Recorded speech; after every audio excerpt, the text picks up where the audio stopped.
What's up, guys? It's Tabletop Vibes, and today we're taking a look at Ivy Studios' newest upcoming game, Realm of Reckoning. And this one is, I think it's amazing. Steven? Yeah, so you are in a land once ruled by a powerful queen, but time has passed.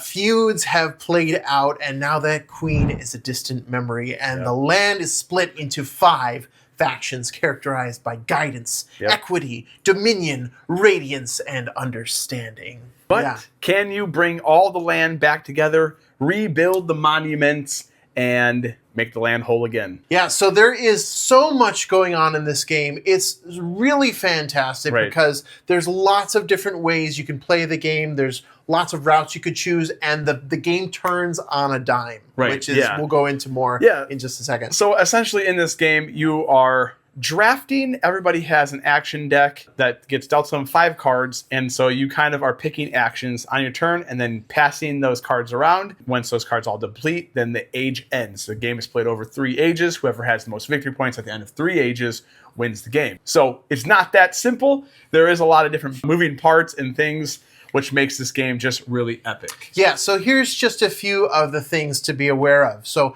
as you are taking those cards into your hand, you're getting to choose one to play during each round. And so these can give you things like coins or acolytes, basically your army of people that you can put out on the board. You could have mercenaries, you could have wardens that kind of give you special powers, and you can move up on the influence track in any one of these 5 regions. So you're doing all of this to kind of build your spend power once that region has its reckoning. Right, and so the cool part is there's drafting, you've got area control, you're going to have blind bidding aspect because everyone's going to bid these resources. There is a bunch of different colors. Everybody has a different color. There's different colors for each warden, your acolytes. Each card that you have can be used in 2 different ways. Each card has 2 different colors on it. So then what you're going to do is you're going to play the card face down. Everyone's going to simultaneously reveal, and then you start with the first player and you go and resolve all those actions. Depending on what card I choose,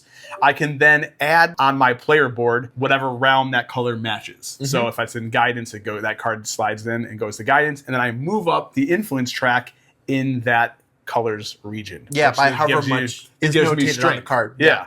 Which then equates to spend power later down when the reckoning happens. Yeah, and so how the reckoning occurs is after every round, you're actually taking the cards that you didn't choose for that round and passing them along. It goes clockwise, and then second age, it's counterclockwise, and then it goes back to clockwise again. One of the cards shuffled in there is a reckoning. Yeah, twice per age. Yeah, or 3 times because the final reckoning happens. I got jacked up in the final reckoning. We'll talk about it. And so when the reckoning happens, that's when you are choosing, okay, of all of the coins and all of the acolytes and all the wardens that I've amassed, what is going to give me ability to bid the highest, because you're having to spend or kind of take guys out of your region in order to pay for the bid that you're doing. So yeah, essentially you're taking your faction. You played as... I played as the archivists. And I played as the wardens. Yes. They had a name. They're purple. Yeah, it's pretty cool.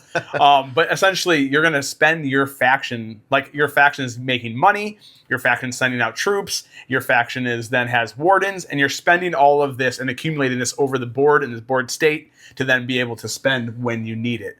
But the catch is, you score the most victory points based off of monuments. Through the reckoning, whoever wins the bid and can pay for it, that's key. You have to be able to pay for it. Then you can pick out of a gold card of like rewards that you select. Obviously, most of the time, you're going to select, the first person selects the monument. And when in descending order, highest to lowest, people take rewards, being the last person getting negative points or negative consequences. Yeah, we played a 5-player game of this, and it was just awesome because there's so many great rewards to choose from, and then the last person just gets the short end of the stick. Or like some sort of person, though names won't be named. Yeah. They did the reckoning and then ended up losing the reckoning in the lowest bid, which was me. Adam just got so unlucky because he triggered a reckoning, and then back to back, the final reckoning came up right in after the same region I triggered a reckoning in, which is common knowledge, bad. but I didn't realize it. Then one of the other guys, his name's Sean, he was playing the mercenary game, building up his mercenaries. Oh, yeah. Another guy in our game was hoarding money like a effing dragon. It was crazy. We are always like, dude, try other paths. And he just was like, no, this is it. I want to be the money guy. I wanted to put out monuments, but I lost sight of because there was a monument already out on a win condition that gave you 8 victory points for if you have the most acolytes in a southern region. If you're looking for the efficient way to play it, this is not how to do it. Gosh. So I just did not have. I had tunnel vision on the fact like, ooh, I bid the most. I get first pick of all of these You're rewards. highest on the pillar track. Yeah. So let me go ahead and just choose the monument, and I chose one that would allow me to like score a little bit more. He got 3 extra points. Yeah, 3 extra points, but he could have gotten So what I didn't see is that there was another option that I could have chosen that would have allowed me to place more acolytes on the board. This is the final reckoning. I thought that all the acolytes were locked in. I had my 8-point security in 2 of the 3 regions. What I didn't see was that there was one that allowed one of the rewards. Yeah, Flo to put out 6 acolytes, but Steven had so there's artifacts in the game. Whoever's highest up on pillar track for each region can get this artifact that gives them more abilities. Steven had the artifact that gives 2+ acolytes whenever he puts out acolytes. So Steven would have been able to put out 8 acolytes. The end of that final reckoning triggered the age where we score all monuments on the board that have been built, which would have given Steven most presence in the southern regions because he would have been able to put out 8 guys. Yeah. So the really other awesome part about this game is that every monument built by whoever it is gets to choose where it goes and what scoring condition gets put into the game, where this then transforms the game. Maybe you have the scoring, maybe you have the thing at that moment, and then we'll see what happens at the end of age 3. But you're kind of choosing where you want the monuments to go to score points for yourself and or other people. Yeah, and play the long game with it. Take that advice because those monuments, they score at the end of every single age. Right. So those 8 points in the southern regions, boy, did I learn my lesson after the first time. But he could have scored again up my in age 2 and in 3 as long as he's playing properly in the going forward. Exactly. So there's just a ton of strategy. There's a ton of avenues. No game will be the same. Yeah. The components, obviously, it's IV. They always make great components. Beautiful. Yeah, and we're just super excited to where this is going to go. I mean, this is a prototype that we're showing off, but it didn't feel like one. It didn't feel like one. Yeah. It is amazing. And there's also little claim tokens.